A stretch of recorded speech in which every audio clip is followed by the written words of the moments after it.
and welcome to the X22 Report. My name is Dave, and this is episode 243, and today's date is December 19th, 2013, and the title of this episode is The White House Security Barriers Are Being Upgraded for 365 Days a Year Protection.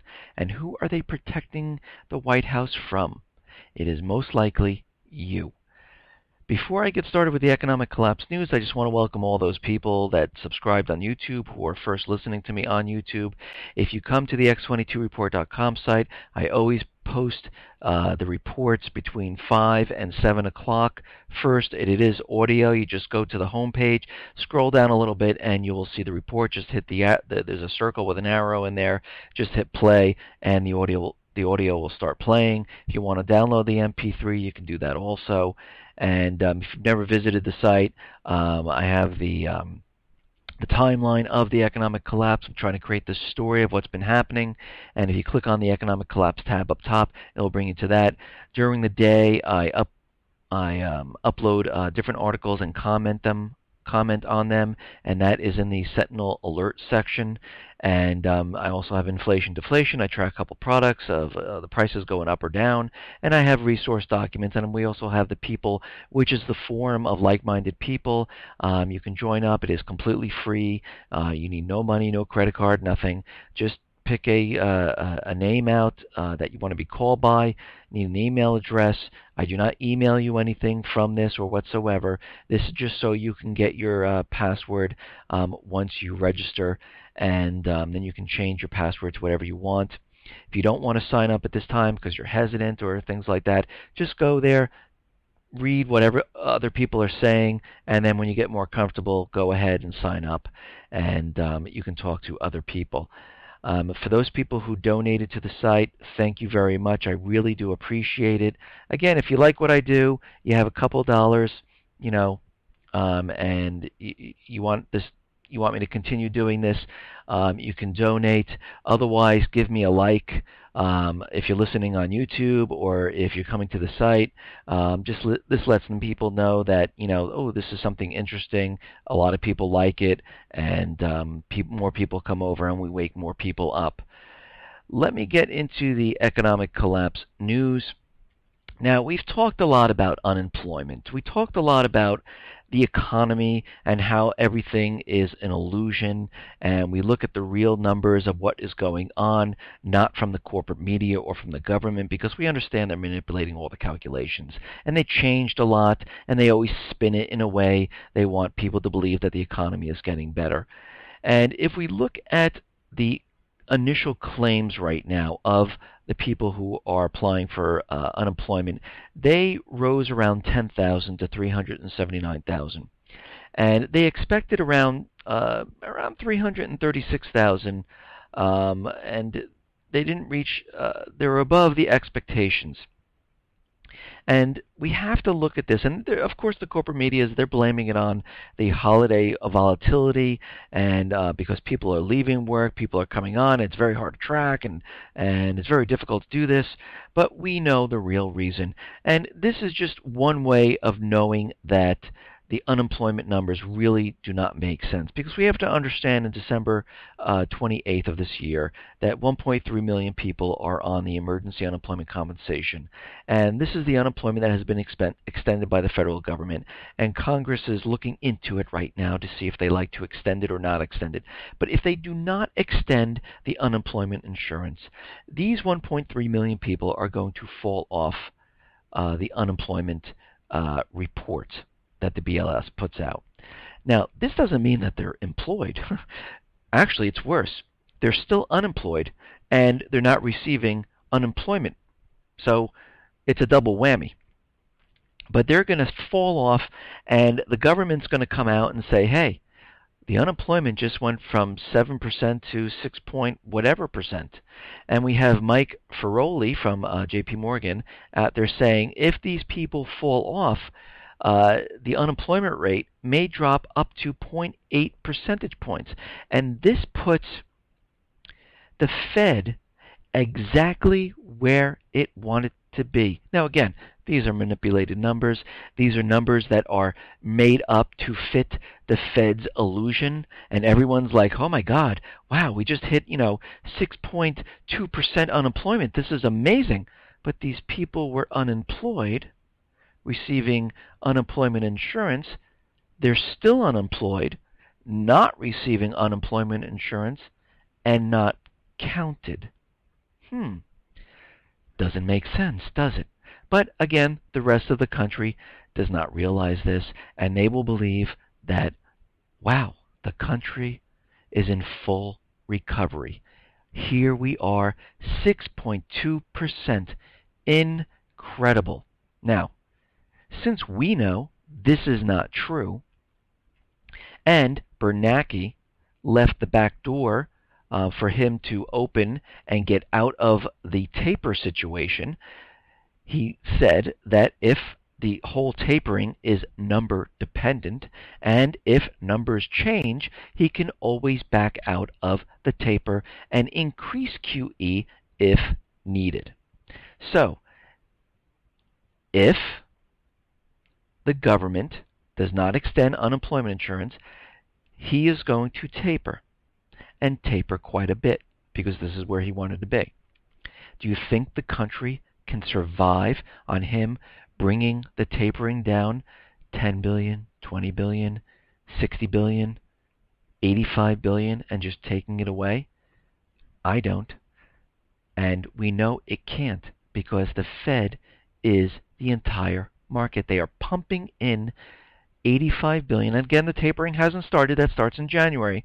They are pumping this money into the banks to buy the toxic real estate. They are pumping this into the treasury bonds to buy the bonds, because guess what? Nobody else wants them. Once they remove this, the banks will not be able to push that money into the stock market and make it go higher and higher and higher. The Fed will no longer be able to buy the treasury bonds. So who's going to buy them? Pretty much nobody. The government won't be able to borrow. This is a difficult situation for them. So they will need some type of an event where they can show that they need to increase quantitative easing. And it will be easier for them to have this blamed on another country. And it will be better for them because they actually want to start a war to cover up this economic collapse, because we know that's what this whole thing is. This, right now, we are in a collapse phase. This is the first part of the collapse that is coming up. What they are going to do is they are going to create an event.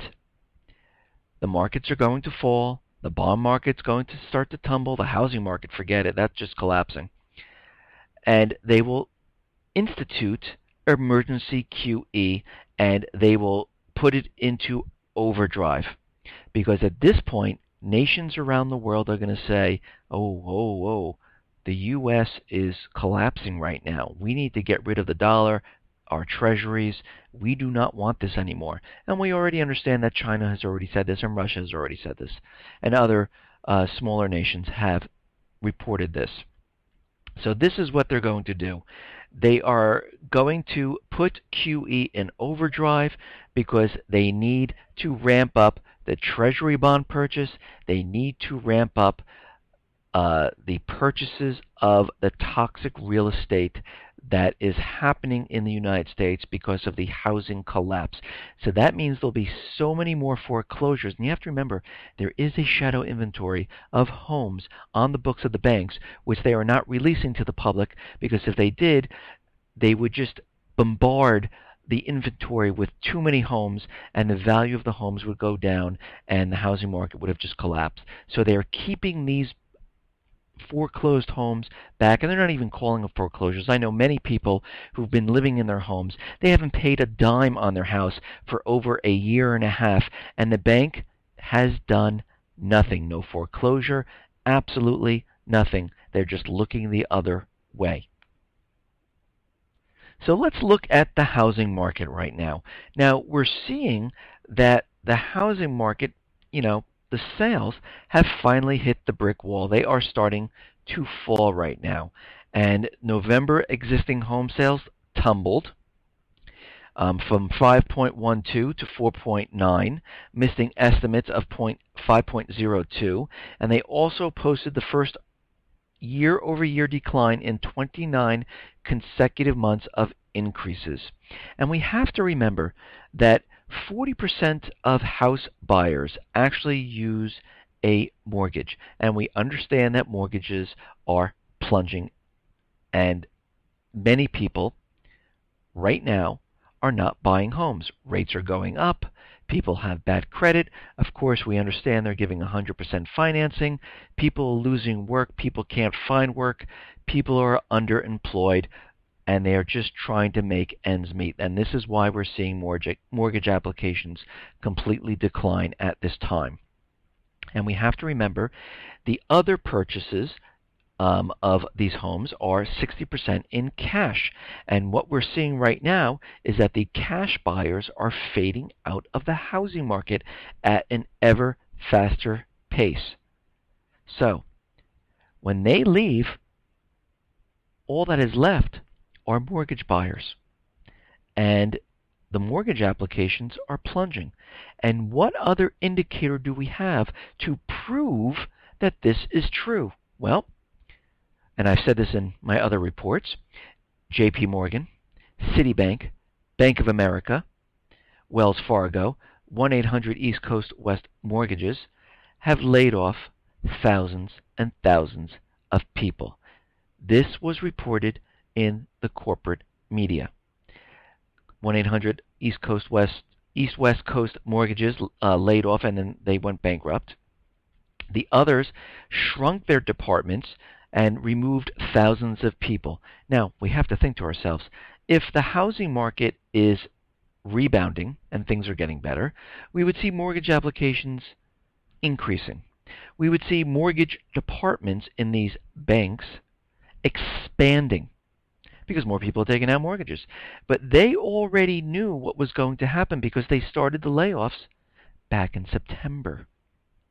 And here we are in December. They already knew what was happening. Of course, everyone else doesn't because the president in August was out there telling everyone that the housing market is rebounding. We have Biden out there telling everyone the United States is in a recovery, but we know it is not. Yesterday, I reported that Ford said, listen, we're going to readjust our sales figures. Why? Because the European market is in a recession/depression, and it is just getting worse. We understand that the U.S. economy is sluggish and not showing signs of improvement, and we need to cut our forecast at this time. Another indicator, Caterpillar. Global sales. Last month we said it was down. Well, this month it is down again, 12%. And now we have 2 times in a row that Cat posted negative retail sales. It wasn't like 1%, 2%. It was like 14 or 15% last time, 12% this time. Things are not looking good at this time. And we have to remember, and Zero Hedge had a great article, what happened the last time a major central bank tapered. And if we look back to, and the graph is on here on this report. Just click on the report title on the x22report.com site.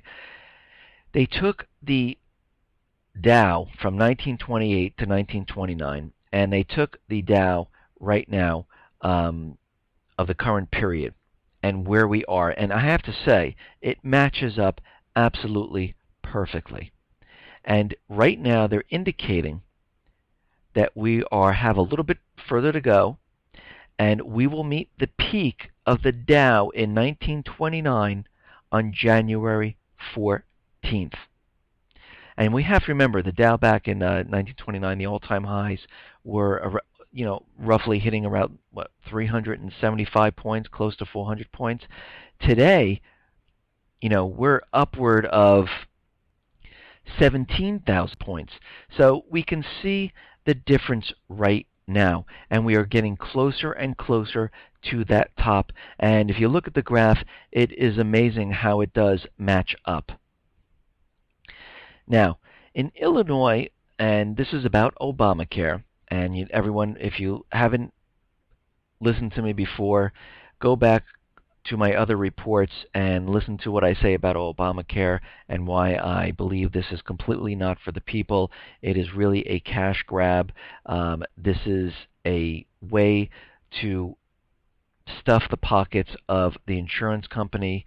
It is not put in place to make people healthier or to give them great health coverage.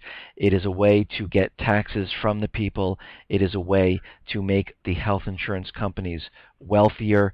And again, if anything is for the people, you do not have to penalize businesses and people with a tax if you do not take it. But here in Illinois, the exchange warns that thousands upon thousands may have to reapply for Obamacare. Again, they've had many problems with the website.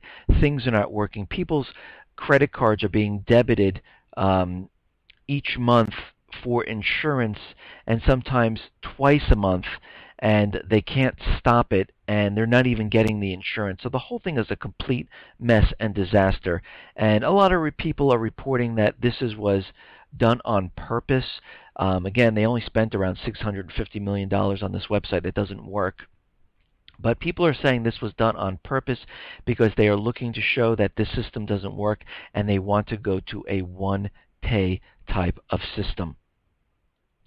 Now, we understand that all the states are adopting Common Core, and this is to dumb the children down, and this is to make them not think and conform and obey for what is coming after this next world war, because these central bankers believe that once this war is over, they are going to reset the entire system, start the fiat currency system over again, and they want everyone to fall in line. They don't want people to think on their own. They don't want to have thoughts, and they want everyone to go to these state-sponsored schools and only learn what we're teaching you. And if you look at some of these Common Core books, and I do have children, I actually have 4 of them.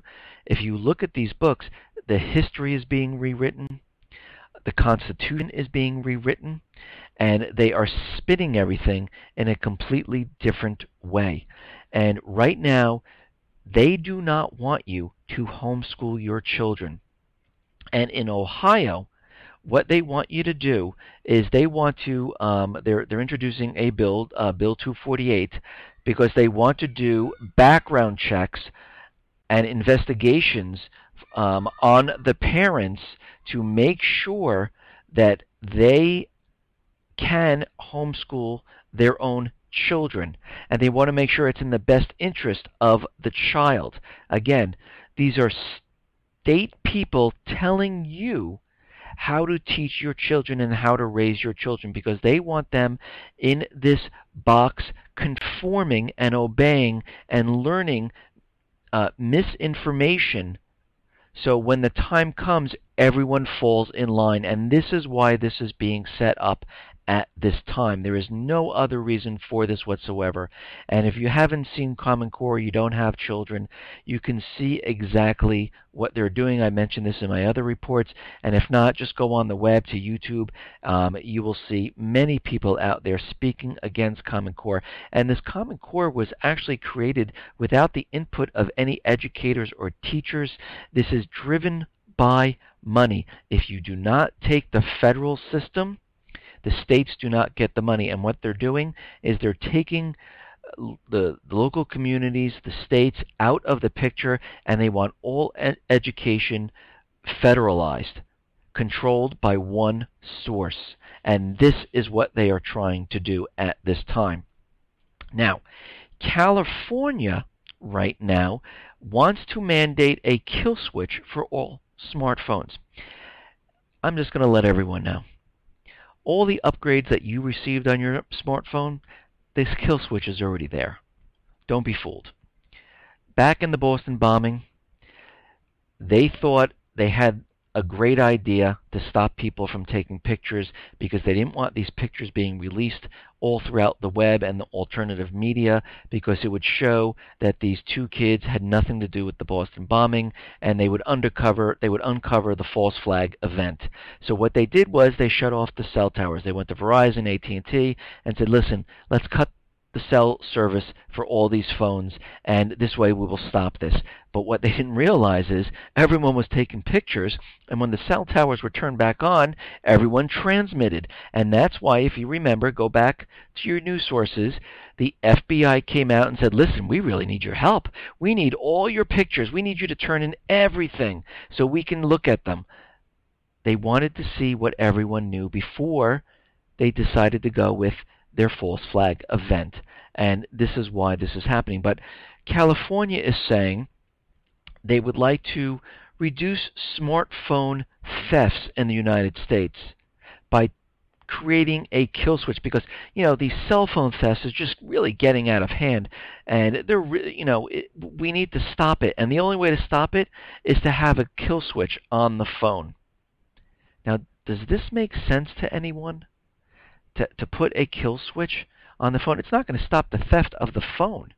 People are going to still steal it, and they're going to bypass whatever application. They're going to reset the entire phone. It makes no sense. What does make sense is this. They are trying to make their case, and every place is going to do this, and they're going to try to pass bills where they want every phone manufacturer to have a kill switch, because they've already done it, and now they got to make it into law.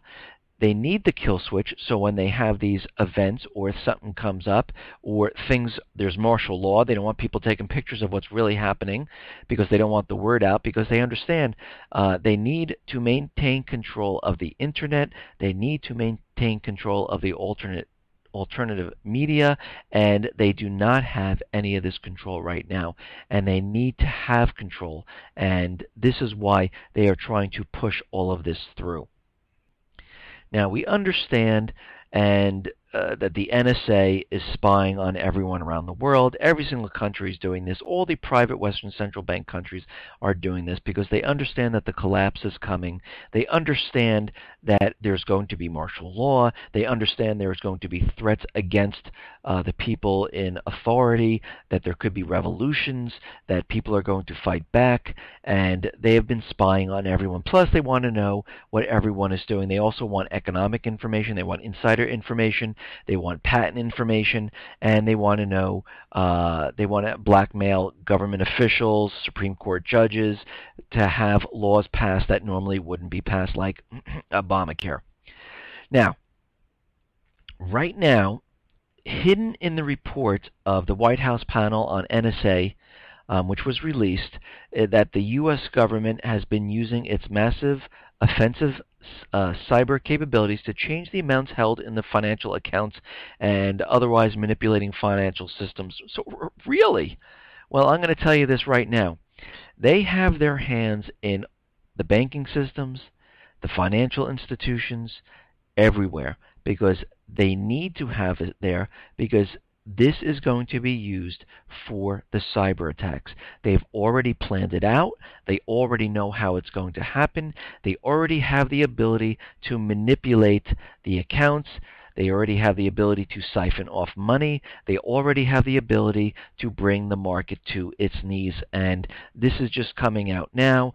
I mean, I know Dianne Feinstein and all the other NSA officials were saying we were only collecting the phone numbers and the locations of the phone numbers.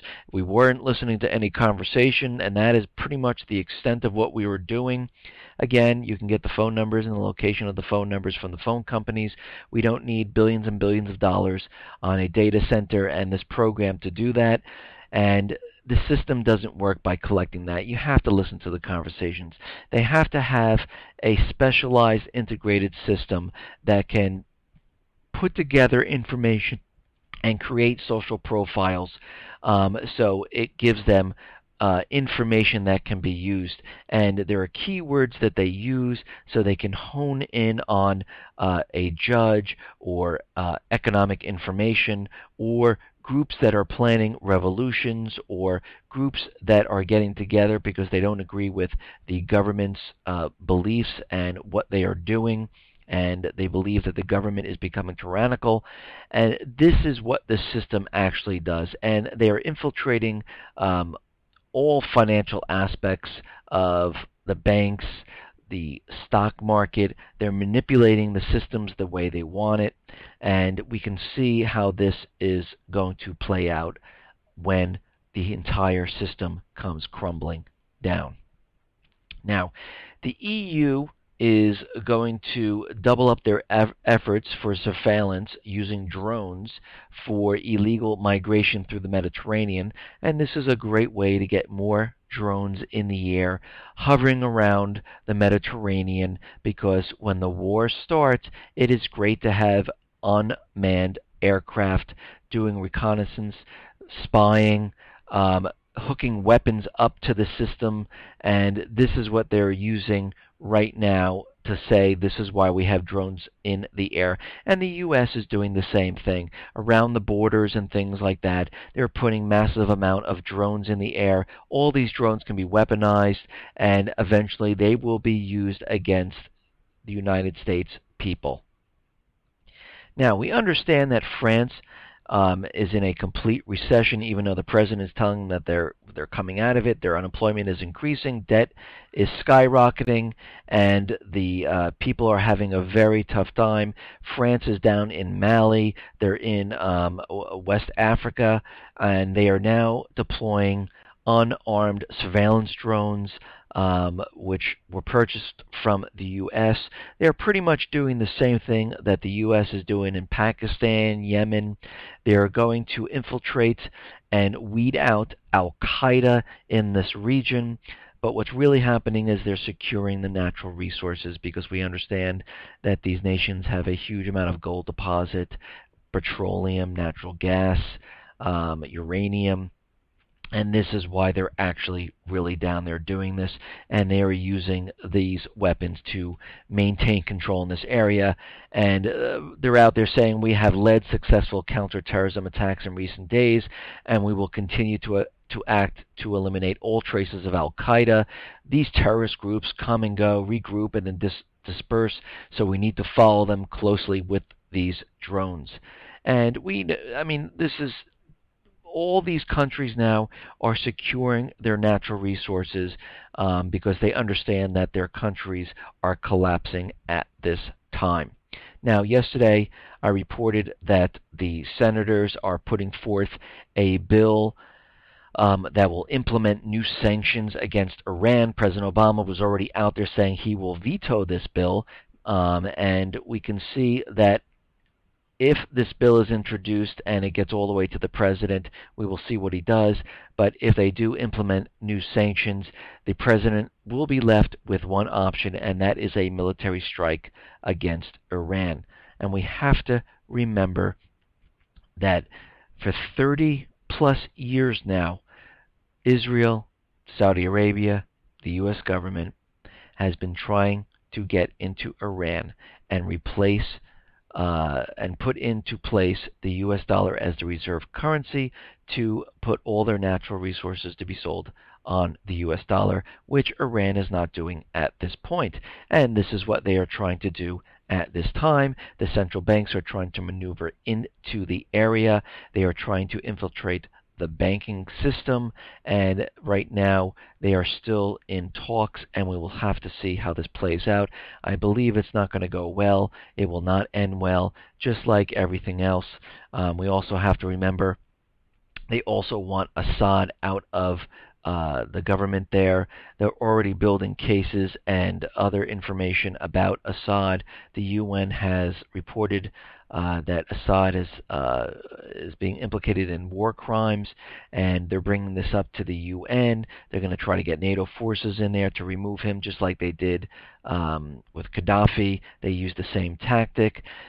CNN is reporting with their secret intel that Assad has a chemical weapons stash that they hid from the UN inspectors, and he is keeping it hidden, and who knows, some of these could make their way back to the United States.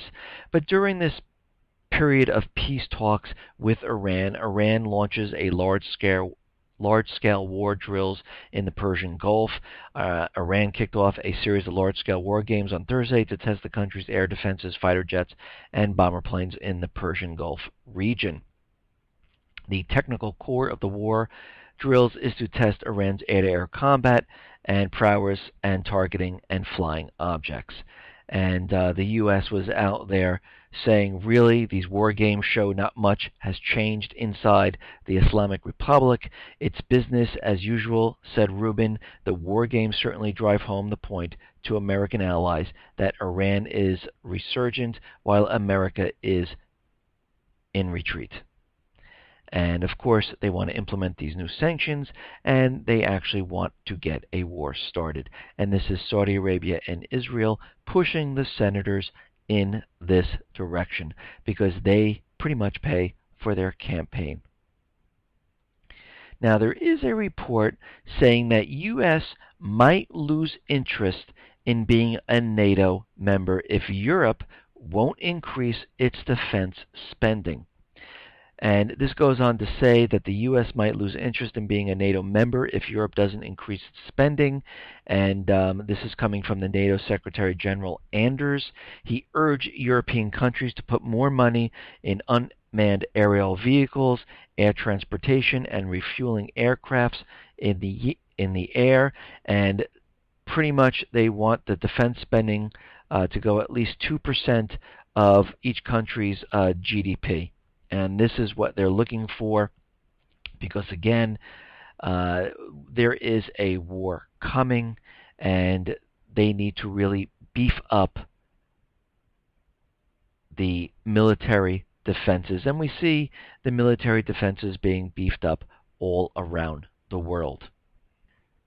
Now, today we understand that Target has just confirmed that 40 million cards tainted by data breach. Now, the data breach happened on November 27th. That was almost a month ago. And this goes on to say that the target customers took place between the end of November and the middle of December. And the breach was thought to have begun around November 27th. And it was brought to a close on December 15th. And pretty much they stole credit card information. And this system, who knows, it could have been the NSA. And, of course, they're going to blame it on somebody else. But this is just out there to let everyone know that these cyber vulnerabilities are there. And they will use this, and we've seen this being built up over 2.5 years, where banks were being cyber attacked, where U.S. government offices were being cyber attacked. They're always blaming it on Iran. They're blaming it on Syria. They're blaming it on China. They blame it on North Korea. They're blaming it on all the nations that don't use the U.S. dollar as the reserve currency.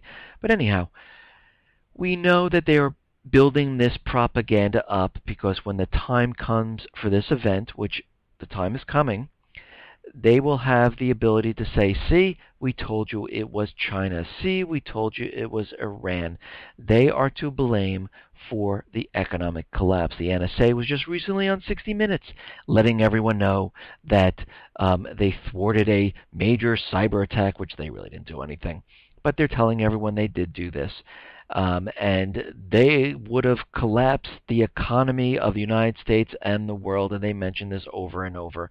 And this is to brainwash everyone, for those people who are still sleeping, because when the real attack comes, and Janet Napolitano told us not if, but when the cyber attack occurs, she was very sure of herself, the power grid will be hit, the banks will be hit, and the U.S. economy will completely implode on itself. And this is what we need to expect, because this is what is going to happen, because they have no way out. And the authorities are actually afraid of the people of the United States, and this is why they are out there trying to disarm the American people. And going forward, they will be their whole goal is to remove the Constitution. They're already rewriting it in Common Core, and their whole goal is to remove the Constitution because when they reset the system, which they believe they can do, they are going to remove the Constitution, and there will be no Constitution. We will have a dumbed-down society. We might as well all put on a gray uniform, march into work, march back home, and not even think. And this is what they would like all of us to do. So what is the White House doing at this time? Well, the Secret Service wants to maintain and upgrade the 48 barriers, bollards, and gates protecting the White House. And the United States Secret Service put out a contract. They want it answered by December 23rd, and they want their system that protects the White House in operating condition for 24 hours a day, 365 days a year. And I'm just thinking to myself, it isn't now. So if it isn't now, or are they beefing it up? That makes more sense. They're beefing the system up to be ready, to be more secure, and to keep people out of this area when the collapse happens. And the Secret Service has partnered with National Park Service to study the possible renovation and upgrading of the vehicle gate system surrounding the White House. The contractor shall have the experience and knowledge to integrate new technologies into the existing preventative and corrective maintenance programs. And they want new things, and they want new types of components. They want new detection systems. They want new infrared sensors. They want new alarm systems. They want new actuator arms on all the gates, and they want them reinforced so they cannot be pushed open. They want heavier bolts. They want heavier fasteners. They want larger barriers in front of the White House. Now, let me ask you, what are they expecting to happen? Are they expecting the people of the U.S. to run to the White House and to run into it and take the president? What is all this security for? Well, we kind of know what it's for, because people have been asking me that I've been talking about this event, this false flag event, and we have to remember, it's not just to get us into war. I mean, it is to create the bank holidays. It is to have the bank bail-ins, because we understand that the non-template of Cyprus has now become the template of the Eurozone, Australia, Canada, UK, and the United States. They are ready. They are ready to push this forward. So when these events do occur, and they are going to occur, the banks are going to shut down. You'll not be able to get your money out. The power is going to go out in many different locations. The president will eventually declare martial law. This is why the barriers and the systems around the White House are being increased. And of course, they do have their escape plans if things really get out of hand. But we understand when all this occurs, they are going to declare martial law. The FEMA camps are going to be open. They are going to be ushering people into these camps, not to protect you, but to keep you contained and to keep an eye on everyone. And this is why if you look at a lot of these camps, the barbed wire is facing inward and not outward. So it's really to keep you in there. And this will occur across the country. And this is why, if you look at the big cities, they're telling you right now, Chicago, New York, LA, they are pushing the gun laws the hardest in these locations, because these are the areas, DC, with the biggest populations.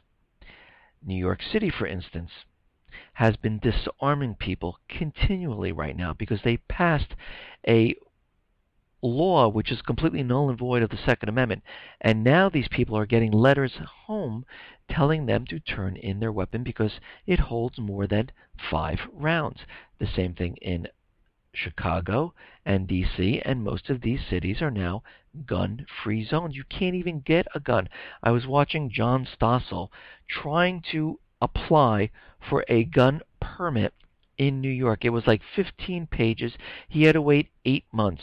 Then, of course, he's John Stossel. That is the speedy 8-month, and he was rejected to get a weapon. I think he was able to get a weapon to keep in his apartment, but he could not carry it. Other people reported that they've been waiting a year and a half to get a weapon because what they're doing is they're putting you through this paperwork so you'll never ever get the weapon. And this is being done on purpose because the more they limit the amount of weapons, the better it will be for the government officials. The easier it will be for DHS, TSA, and local authorities to roll into these places where the population is so great, it will be easier for them to take the people down and to create order in these areas. The outlying areas around the middle of the country are less populated, and they are still trying to work on getting the weapons away from them, but in these very big areas where there are millions and millions of people, it is much more difficult to control these areas if people are armed, because we understand when this event occurs, what follows is martial law. What follows is the roundup of people. What follows is reading the list of who is a threat and who isn't a threat. What follows is your children who are in school, the administrators saying, who don't know any better, saying, listen, something has just happened. We're going to bus these children off to a special area, which will be the FEMA camps. And if you, as the parent, want your child, you will have to report to the FEMA camp to get them. This is how they are going to lure you into this. So the plan would be, tell your children, if something goes down, to meet up in a different place. This is what I am telling my children to do, because I do not want them getting on the special bus, going to a separate location. I want them to maneuver their way out of this area to a location where I could get them and move them off. And this is what I would suggest everyone should probably do to play it safe, because they will make this move after this event. Listen, everyone, thanks a lot for listening. Be well, be safe, and especially be prepared. Thanks.